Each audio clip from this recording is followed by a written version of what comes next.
Good morning, ladies and gentlemen. Good morning here in the Big Top. This is the last day of IBTM World's Knowledge Village, and you are here. And this is the first session of the third day. And normally people who have been walking around this exhibition for 3 days are either very emotional at this moment or very tired. So good to see you here. We're going to listen to a very interesting presentation about emotions and about using those emotions. I'd like a big hand for Gawain Morrison. Thank you, Hans. So guys, thank you very much for turning out this morning. If you were at the party last night, hope you had a good one. I got in late, so missed it. It's probably for the best, being a Belfast man. So guys, what I'm going to do here today is I'm going to take you through a couple of things. I'm going to introduce you to what Sensum does. I'm going to tell you a little bit of how we measure emotions. And then I'm going to do a bit of possible presentation suicide and do a live demo where I'm going to ask for somebody in the audience to come up on stage. And I'll be able to show you how we can measure your emotions live. And then I'm going to run you through a number of case studies that we've done. And it's everything from measuring an individual and their emotions in extreme circumstances through to understanding your customers and audiences, through to different sizes of events, be that for PR or be it just for general exhibition and event. Gawain, will you take questions during your presentation? Absolutely, yeah. Please feel free to. Shall we ask the audience to send them up by Slido? Please do. So you can use your Slido app to send in questions. So stating the bleeding obvious, we are emotional beings. You'll recognize some, if not all, of these individuals. Have we any Bowie fans in the audience? No, really? Yeah, of course. Of course. How'd you feel whenever he died? You know, as far as I'm concerned, it was a rip in the space-time continuum that we haven't recovered from in 2016. And, you know, I know people that went and got the back catalogue, got a crate of beer, sat and just drank, cried and cried and cried. There were others that just didn't really care that much. Or some that just jumped on the bandwagon and said, oh yeah, Bowie, love that Mars song. So you get all sorts of emotional responses to certain circumstances based on who you are, based on the context. Trump.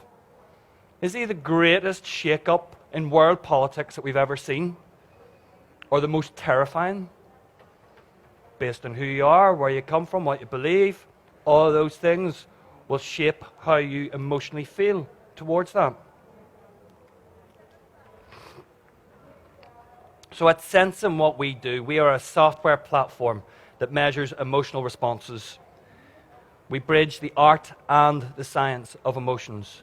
We have a technology stack that uses whatever is on you, in your pockets, around you, be wearables, mobiles, microphones, cameras, space, place, context. And we derive emotional information from that, be that from market research, right through to events. The clients we've worked with have asked us to do things from understand products and design through to customer retail journeys, ethnographic studies, through to advertising, through into interactive events. The reason I'm standing here today is back in 2011, we created the world's first emotional response horror film.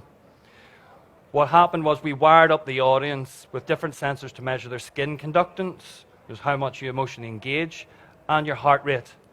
And then it created a unique feedback loop where the audience's body and emotions shaped the unique cinematic experience for every different audience that came in. So there was generative sound effects, there was different audio that was played. We had a subsonic frequency that would play out through the speakers that would make your skin crawl if you weren't scared enough. We had different scene selections, different endings. And we premiered this at South by Southwest. And we had everybody from Disney Research to the head of Interactive from Coca-Cola to Wired to New Scientists, and all turned up for this. And we really thought we'd cracked a new form of entertainment. We had a slate of concepts for TV and feature film. We were messing about with apps and alternate reality games at the time. And we thought this was a perfect way to get a deeper level of immersion, of emotional immersion, entertainment experiences that would absolutely drive you from the core, and then you'd want to go again and again and again.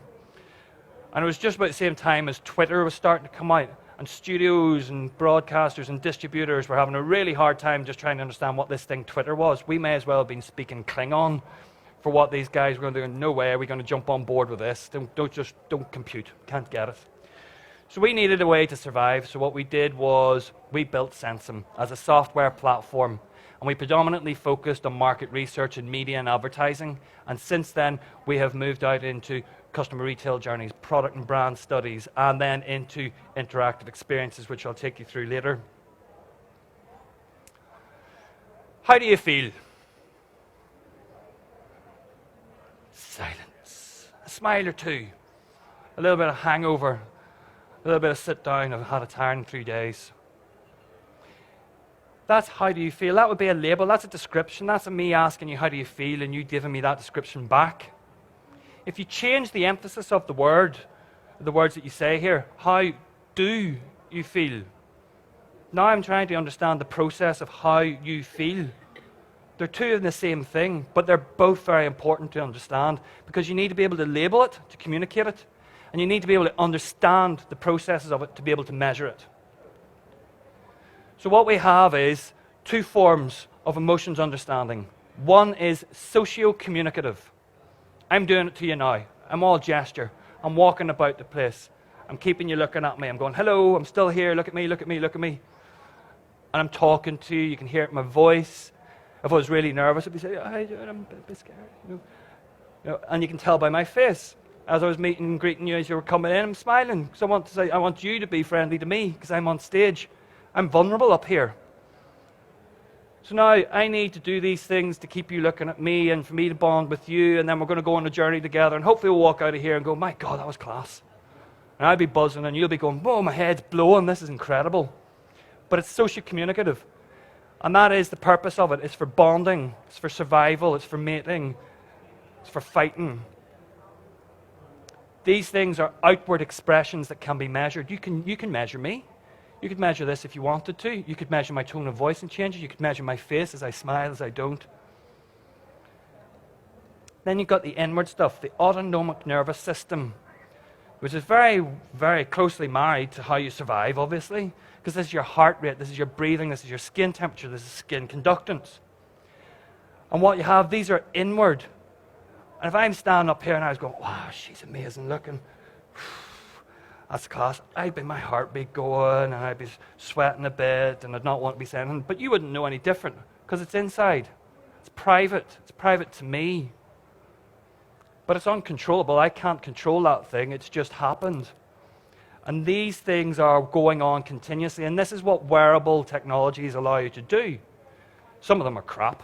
Some of them really aren't worth the money you'd spend on them. Some of them are incredible. And it depends on what features of data you're looking at to be able to interpret it from an emotional point of view. Heart rate goes up. Yeah, you might have just had a load of caffeine or been running for the bus. But if you can contextualize it, you can start to understand what are the drivers, what are the button pushers. So what we do is we take all of this. It's a very rich color palette that we have of information. Everything from wireless EEGs through to heart rate, to skin conductance, to voice, to face, to asking you a question. There's nothing wrong with saying, how are you feeling? Because unless you're a little bit, I'm trying to hide something, you're going to tell me pretty much the truth. But if you have all of this stuff at your disposal, you can start to dig down and get a much richer understanding, not only of what's going on at a research point of view, but you can actually start to do very, very cool things and interact with people at an emotional level. Once you get there, though, guys, this is emotions. You've got to treat these with respect. You've got to be very, very careful. Oh, Spider-Man, with great power comes responsibility, great responsibility. So build a relationship. If you can measure emotions, well, then you better treat it like you would any relationship. Get in there, how you doing? This is what I am, I'm going to show you trust and transparency. That'll take you all the way in this space. So from what you guys could do with this, in terms of emotional integration, how would you do it? How would you use it? Just consider it from the emotional storytelling model. We've been telling stories, emotional stories, since the start of time, around a campfire, painting on a wall. These are all communicative stories. Again, so that we all stick together as a tribe. We can mate, fight, do all of what we need to do. We've done that from the start of time. And all that's happened is we got very, very, very good at nuancing it in different creative outputs, media, photography, painting, storytelling, writing, standing on a stage in Barcelona. All these things are emotional storytelling. For you to be able to use this then, there are 3 parts to it. You need to be able to measure those biometrics. You need to be able to understand the behaviors around those biometrics. And from those, you can then derive the emotional understanding from that context. Everything to do with the storytelling is about somebody doing a performance and an audience to it. It doesn't matter if it's on a one-to-one basis and you're going out for a date, or it's on a stadium-sized interaction of a musician playing to 100,000 people. It's exactly the same thing. It's a performance and it's an audience. And we all live in this emotional storytelling industry. We're all doing it no matter what way you come from it. It's an emotional storytelling industry. Oh, just taking you backwards to keep you on your toes. So what? Why bother? Well, if you understand people at an emotional level and you engage with them carefully, you already do it. When you start to get into analysing it from a data point of view, then there's a different level of protection needs to be there for people. But if you understand them, you understand their emotions, you understand the customers, you're going to increase your product sales, you're going to increase your brand loyalty, you're going to be able to engage in that way and communicate correctly. Your services, your offerings, your entertainment, your experiences, all of those things can be refined and focused,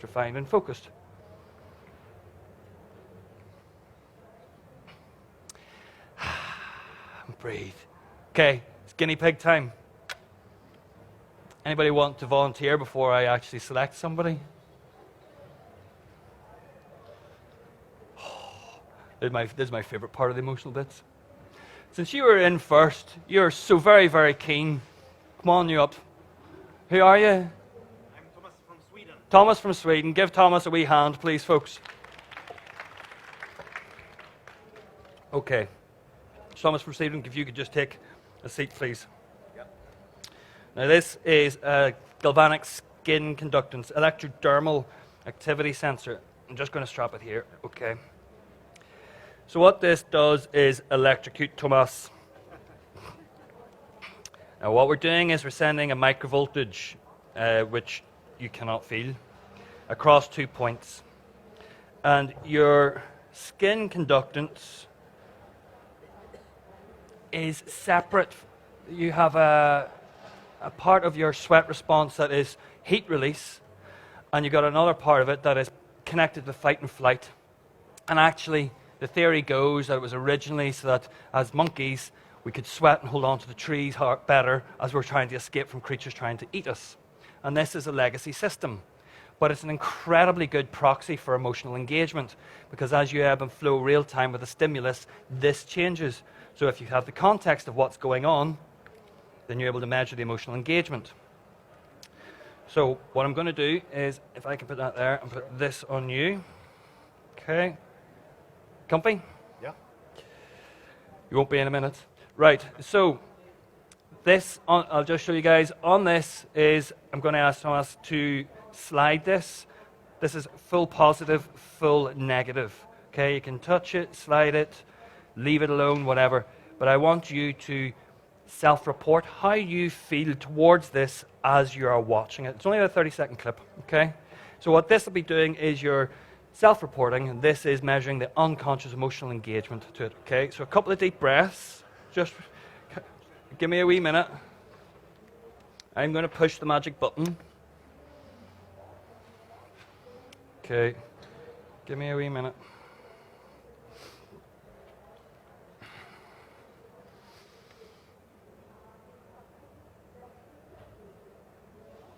Okay. You are 3AAE.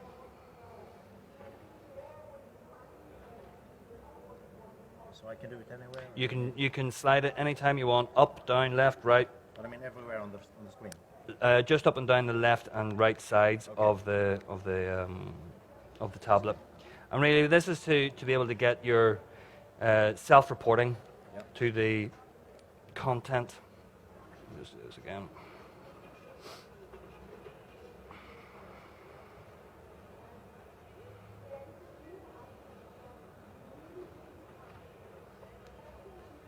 Do you regularly mess with technology when you're sitting on a stage, do you? Yeah. Yeah, good, good, good.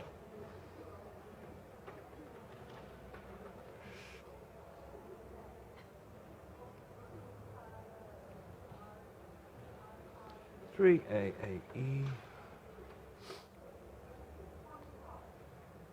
So what happens, guys, is really you can use this wherever you want. This allows you the flexibility of being able to scan and use these tools outside of the lab, in the home, along the street, cinemas, retail, shops, all sorts of stuff.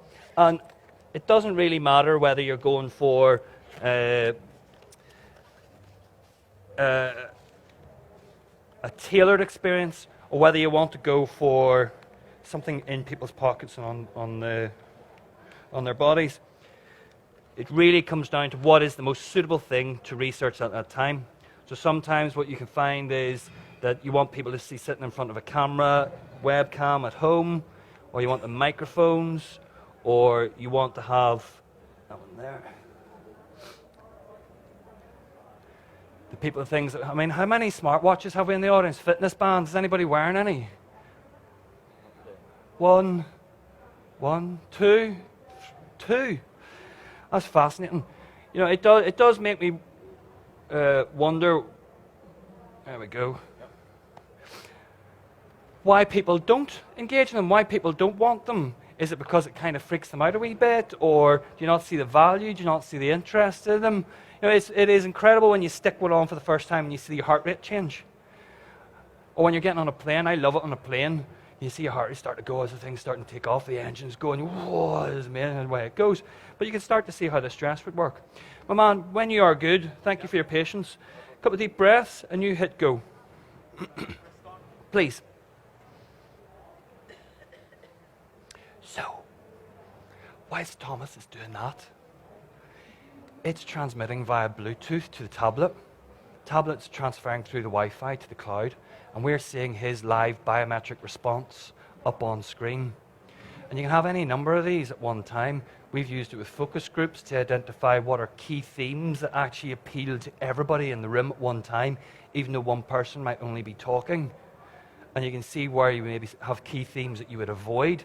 And we've had brands use this for marketing communications to make sure they understand really what should they stay away from or what should be attracted towards. We were watching you live. Okay, so what I'm going to do is upload that session. Thank you very much. Thomas, if you want to go and grab your seat, and I will show everybody the results. Okay. Okay. Thank you very much. Folks, if you could give Thomas a wee round of applause, please.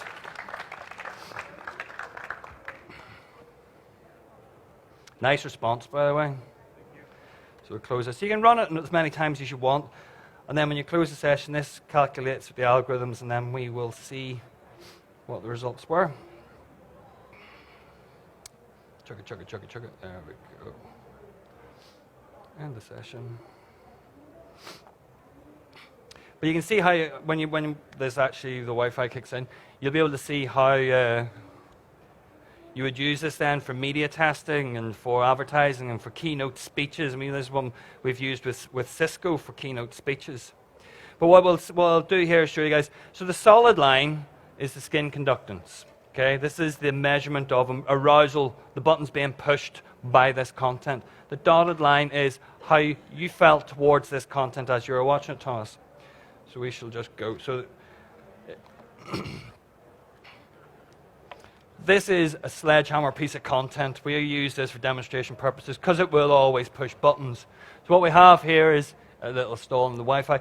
As he comes to the edge of this, you expect, what's happening, what's happening? Oh, okay, he's walking across a rope.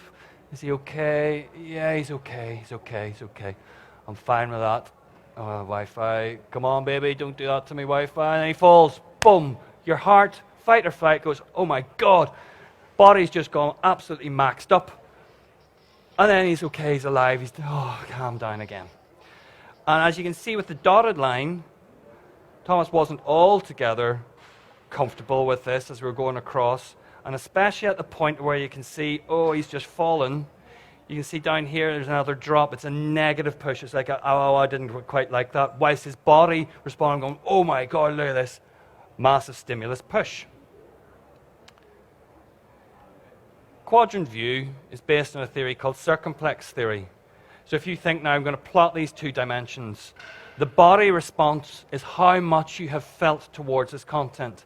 The valence response is how positive or negative you feel towards this. So if you think of this as a clock face of emotions, you're starting from high excitement, round to pleasure and joy, to contentment, to boredom, to sadness, to misery, to nervousness, fear, and anger. Now you can start to plot your emotional response to content, experiences, marketing, communications, products, keynote speeches. In this one, you can see it wasn't right out there, wasn't Ragged Edge, Blair Witch territory, freaked me out, but it was around average for what you would expect in this content, and about 10% to the left in the negative space. So obviously it was going to push your buttons, and wasn't altogether comfortable. Would that be fair enough? Thank you very much.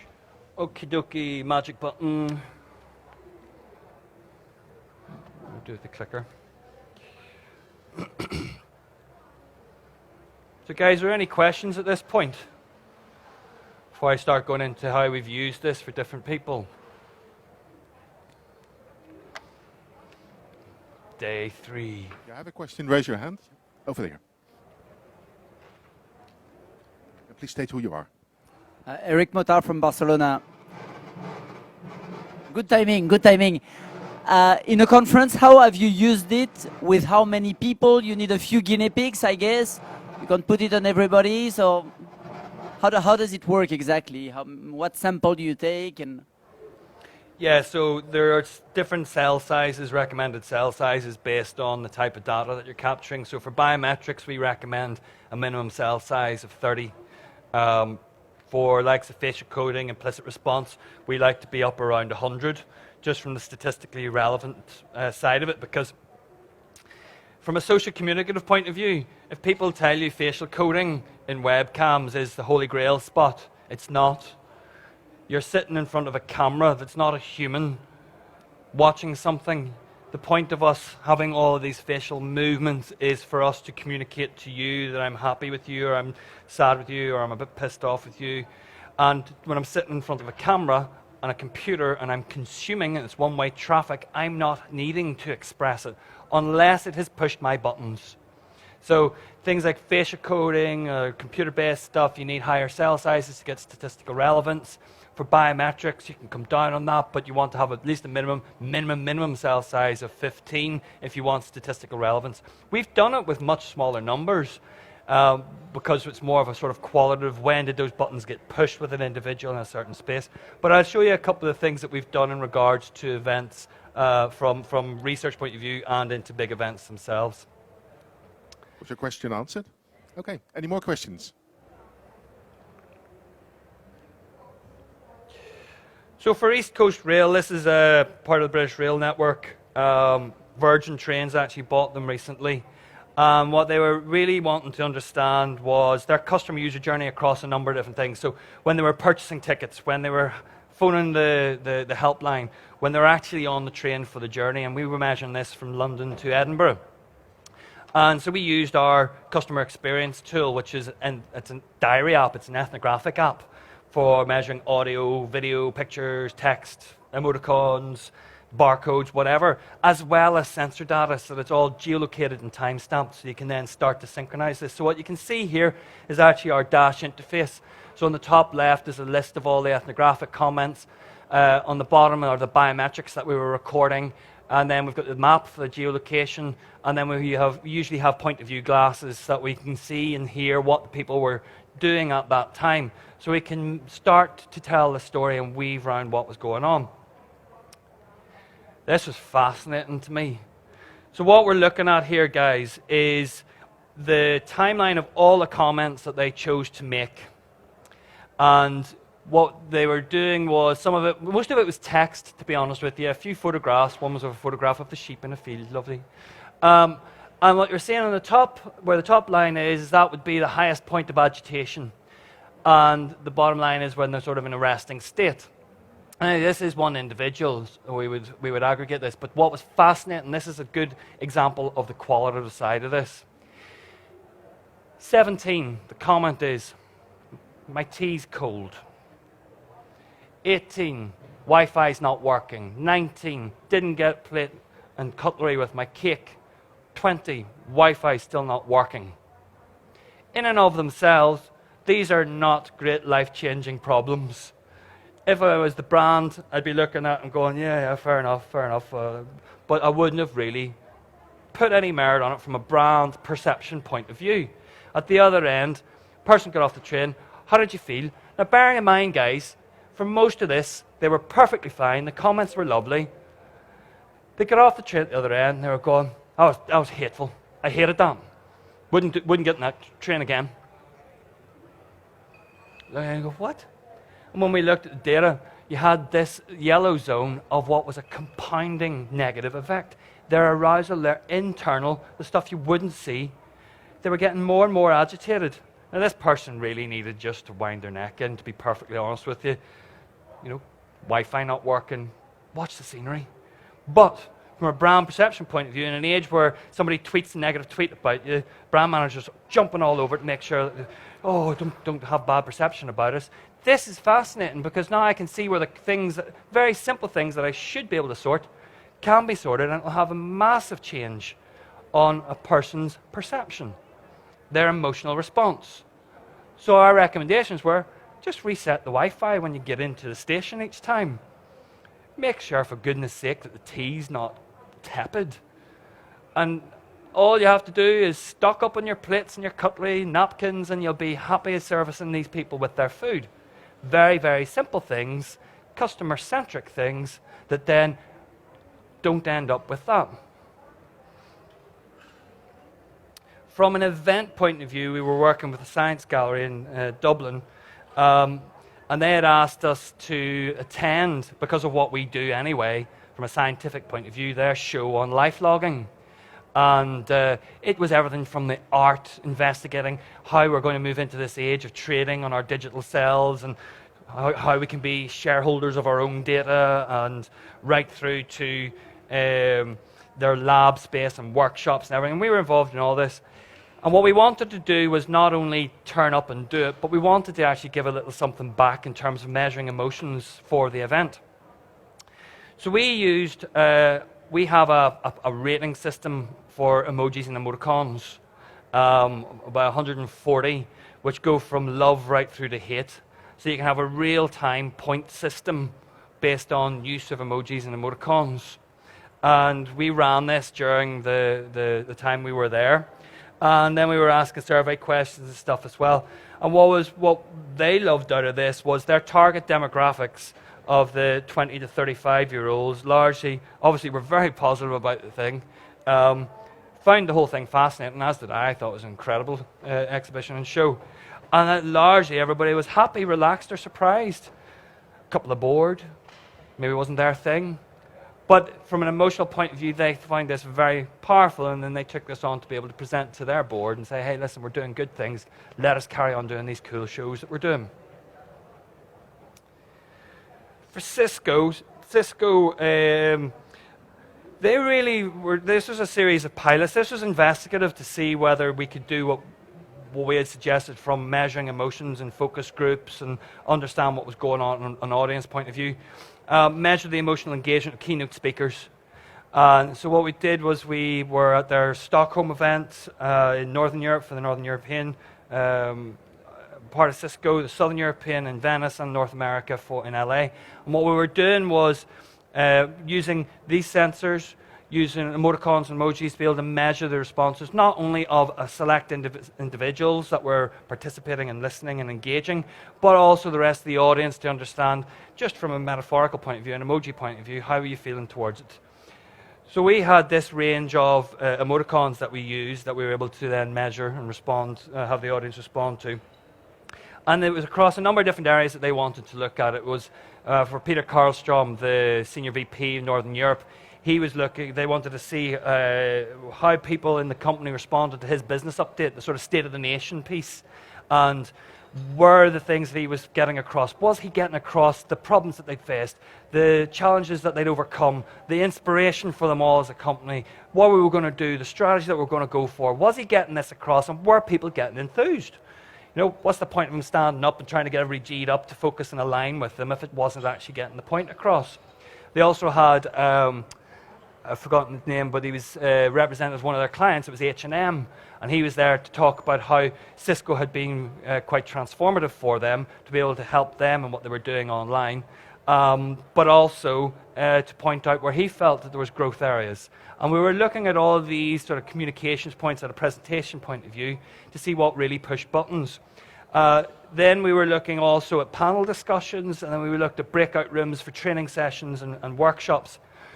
The one that we went a wee bit further on, which was quite challenging, was to do web-based biometric studies for their sales presentations and training workshops.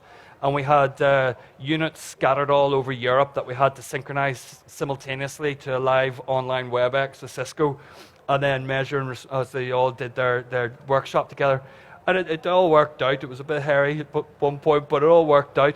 But it was genuinely fascinating. And what you would probably hope came out of it was absolutely up front and center, where if you were inspirational, if you could translate that inspiration, and if you were honest about where you're at. So be honest about the things that didn't work. Be honest about the things that you fucked up, you know, and tell people at an emotional level how it went. It pushed people's buttons. It pulled them in. It went, I can trust you. Dead on. I know that there was problems. Don't try and sugarcoat it for me. Tell me what the problem was and tell me what you're going to do about fixing it. And those are the things that just came across, and we were able to identify all of these and then pass this back. These two guys fascinate me. So this was a guy called Chris Lau. How are we doing on time, Hans, by the way? Yeah, we've got 25 more minutes left, so you're doing fine. So a guy called Chris Lambert, actually I'll go back a wee touch more, University of Northampton work with a lot of universities across Europe with the European Space Agency. And what they're doing is looking to understand the emotions of humans in extreme circumstances, under extreme pressures. Can they handle it? What should they do to be able to handle these things? And a guy there called Nathan Smith said, there's a fellow called Chris Lambert, he's an Arctic explorer, he's going to be jaunting across the Arctic for 28 days. Would you have something we could send with him? And absolutely, we're in on that, because the only other thing that was going with them was new solar panels from NASA that they were testing, so not bad company to be in. And so we sent off a chest trap called the Equivital, which has been used. Do you remember the guy, Felix Baumgartner, that jumped out of the Red Bull balloon way up? No. Yes. Go on, Edwin. You'd be with me. They were able to capture all this live biometrics, so it's skin temperature, it's body temperature. They have things where you can throw a tablet inside you and you can measure inner core temperature. We haven't gone that far. But anyway, so we sent that off to go with Chris across this 28 days exploration across the Arctic. And unfortunately, by day 3, the sensors, so we had asked if he would use the skin conductance for emotional engagement. And after day 3, they'd started to rub, and it had broken the skin, and it completely wigged him out a bit. So I could be out here, I could get gangrene, I'm just going to weak it off. We learned a lot on what we should not use when we go into extreme circumstances. They've got to be hidden sensors, they've got to be body-centric, they can't be external or extraneous. And the other thing we learned was batteries die super quick in the cold. Super quick. And when the man has got his own survival stuff with him that he's using the solar panels for, something like this is just one step too far. So we're still investigating how we could do all of this and keep his pack weight down and everything. The other guy, Sam Kosman's volcano diver, and he was pitching an idea to Discovery Network. And he wanted to go to extreme locations with technology and show beautiful shots with drones and do VR shooting and go with biometrics and measure how his body responds in these extreme environments. So I'll play the video here.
When they first climbed into the crater, he hadn't got the suit on yet. They were just, oh, buzzing.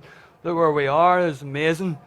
And a big pyroclastic explosion happened whilst they were standing in their T-shirts and jeans. And they've got the rushes of it as they're legging it away. Going, holy fuck, it's just bits falling everywhere around them. Unfortunately, we didn't have sensors on them for that wee bit.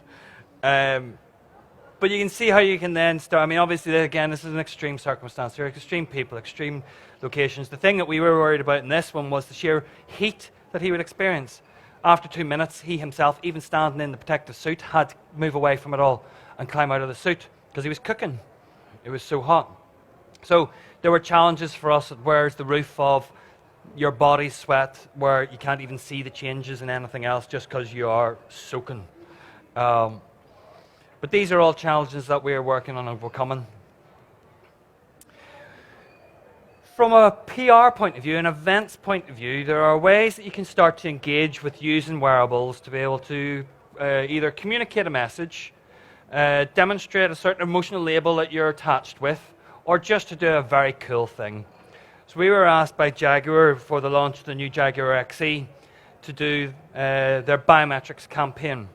And what they wanted to do was measure the excitement of drivers as they were being driven in a Jaguar XE. And so we went and we did some experimentation with a couple of things. We were looking at facial coding information, and we ourselves, out of the office, got to test drive a Jaguar very fast around a racetrack, as you do. And what was interesting, actually, was the facial coding information was when you were getting ready to get in, you're all nervous, you're, oh, this is going to be good. You get into the car, and you're driving 120 miles an hour, you do not respond. Because everything in your body is working very, very, very hard at keeping you from going into the wall. So you are neutral. And then when you get out the other side, you stop, turn the engine off, you jump out, you're, oh, that was amazing. That was amazing, and you come alive. And it was fascinating because in that moment of serious concentration, there is precious little else going on than stay alive. You are buzzing inside. You've got the adrenaline rush. You are getting the emotional enjoyment, but you aren't communicating it because you don't need to communicate. This is not a social communicative moment. This is a survival moment. So it was interesting. We ended up dropping the facial coding in the end and going for pure biometrics. But let me just play a wee video here of what we did.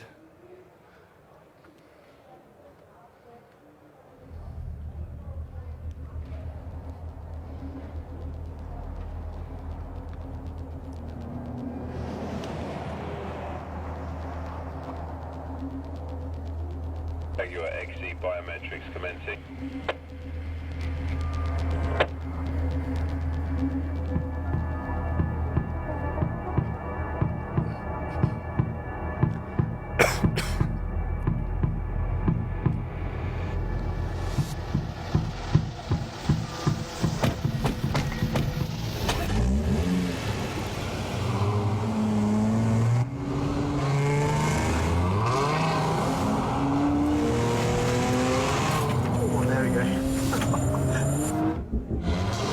Jesus, I'm gonna die. I'm 148.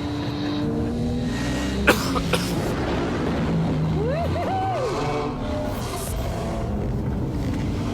is the one thing you don't get in a computer game. Oh, that feels amazing.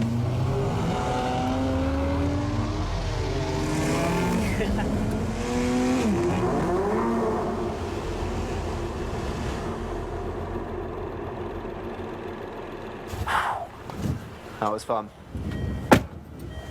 94, I'm back down to 94 now.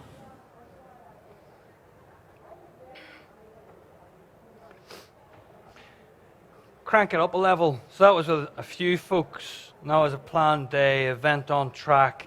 So the events coordinators, we had the cars. We were actually looking at one point if we could do a whole load of different cars from Jaguar's history and see how you engage with everyone from an E-Type right through. So this was the next sort of level up. We were contacted by Mindshare in Malaysia. They have a nighttime event called the Electric Run, and it's stunning. It is a 5K nighttime run. It is fluoro, and it's just fluoro to the max. And at the end of the 5K run, there is a music festival. And so Mindshare wanted to do a campaign for Unilever's Rexona brand, because they have this whole thing about fresh moves, and at a scientific level, the point of it is that the more you sweat, the more it interacts with the molecules of the deodorant, and it actually breaks them apart, and then so apparently you smell nicer whenever you're sweating at your most. So this was really to push the science part of this. And so what we were doing then was we had a couple of different things. We had a number of wearables that the runners would wear, and then we also had ambient sensors that were set up all around the stadium to pick up the energy of the audience, the noise that they could generate, the motion and movement in the space. And then we ran a calculated algorithm in the background that was measuring the energy from people as they moved, as their bodies changed, and the noise that they were making. And we had the MC as well that was playing the music at the festival, drumming everybody up to get them to get more and more into it. And the whole point of it was a campaign to try and get everybody to hit a certain target of fresh move points that then would be a charitable donation from Rexona. And so the whole point was to get to 100,000 Malaysian ringgits. So the Mindshare put together this promo video for it, and I'll play that now. Rexona, one of the leading deodorant brands in Malaysia, owns the freshness and odour control propositions, while competitors talk about whitening and smoothness. The brand wanted to make people aware of their motion sense technology. Amazingly, it allows microcapsules to burst into fragrance upon movement. The more you move, the fresher you get. But consumers were skeptical. Even after years of continuous advertising, the audience were still not fully convinced. This could threaten Rexona's market position. How can we explain the motion sense technology in an impactful yet straightforward way? This was done through an event loved by young Malaysians, the Electric Run, a 5-kilometre night run that culminates in a concert at the finish line. The campaign launched with an activation to purchase a Rexona deodorant and win free tickets to participate in the Electric Run. We went a step further and added a social cause with a simple message. The more you move, the more money we raise to help mobility disabled people. At the event, a mobile app and wearable devices were used by the participants to track the crowd's energy levels through GPS, heartbeats per minute, and number of steps taken. Together with motion sensors placed at the concert area, Rexona detected moves made by participants, while LED screens at the venue displayed the number of moves and donation amount in real time. Drone cameras also scanned the crowd and broadcasted inspiring moments to keep the energy high. Rexona's endorser, Sonar One, also joined the crowd to encourage them to move more for the good cause. In the end, more than 15,000 participants made 104 million moves and raised RM 100,007 for charity. With more than 20,000 interactions on social media and a reach of 4.7 million, people felt good and stayed fresh. And importantly, they finally understood the technology of motion sense.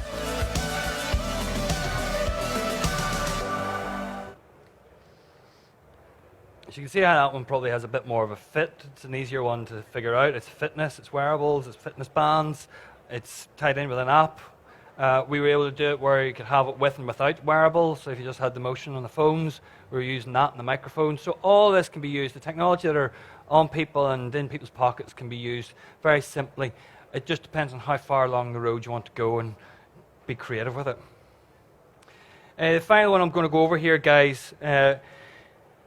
Start of this year, we were at CES, and we were wanting to shout quite loud about what we were doing as a company in terms of its emotions and what you can do across the spread of emotions. And it being a consumer electronics company or event, we wanted to look at what else could we do from a consumer point of view, not just a B2B business or a bit of research. So we created a product called EmoCam. That's an Android and iOS app. And what it was to pair and listen to your wearable that you happen to be wearing, if you had one, or to use our emoticons to be able to tag your photographs. So it's a photo app, and you can just tag it and share it with whatever platform you wish to, and it'll have embedded metadata in it for your emotions and your heart rate, which can then be unpacked at the other side if you wanted to do so. So I'll just play a wee promo of the EmoCam. So this is it in action.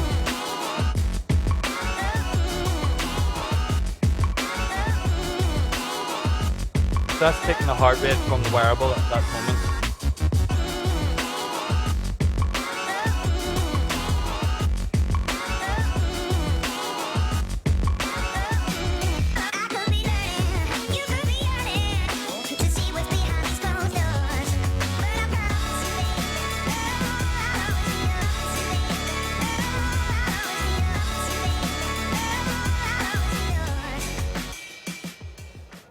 But we didn't just want to have, hey, here's our EmoCam app, look at us, look at us. We wanted to do something again, tailor it back into the event that we're at.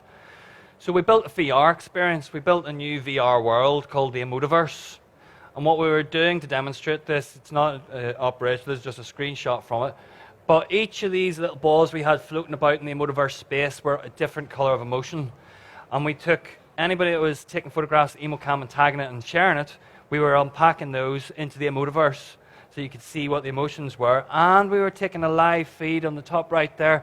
You can see we were taking a live feed from Twitter, so we could get the sentiment analysis and we could see the real-time ebb and flow of the emotions, not only from people communicating, but people taking photographs and memory marking through the whole of the event.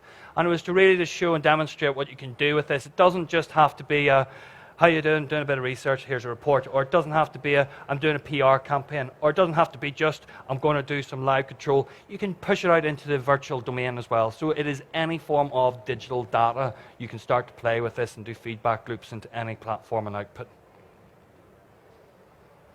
Thank you very much, guys.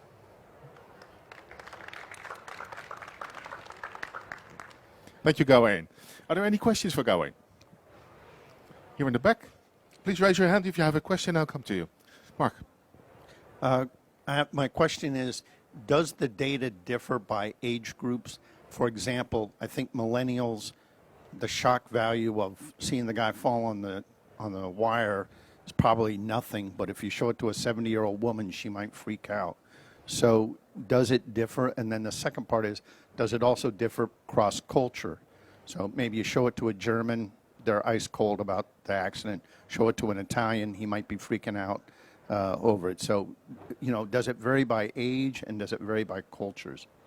Quick answer is yes, on both. This is why we recommend, from a research point of view, that you guarantee that you're doing it by a cell. Standard research practice, determine who your demographic is, look at that. Or if you want to look at general population, make sure you've got enough cells to be able to cover your general population. It goes even further than that, because as you get older, your heart rate changes. So you're coming down by about 10 beats per minute as your roof of capability as you get older and older and older.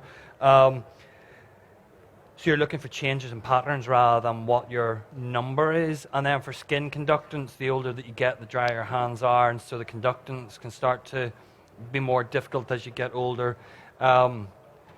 And then obviously your voice changes over time as well. So it depends on how long you've been doing it for and the baselines that you can establish for. In regards to would they respond differently? Absolutely, they're going to respond differently, and you would hope that they would. And there again means that you're starting to think about what is the emotional impact, rather than just throwing a carte blanche. I'm going to do a thing and it's going to appeal to everybody. Of course, it's not, and it shouldn't be. And you should be investigating it as to the emotional response for those. Does that answer your question? Thank you. Any more questions? Ladies and gentlemen, Gawain Morrison. Cheers, Fred.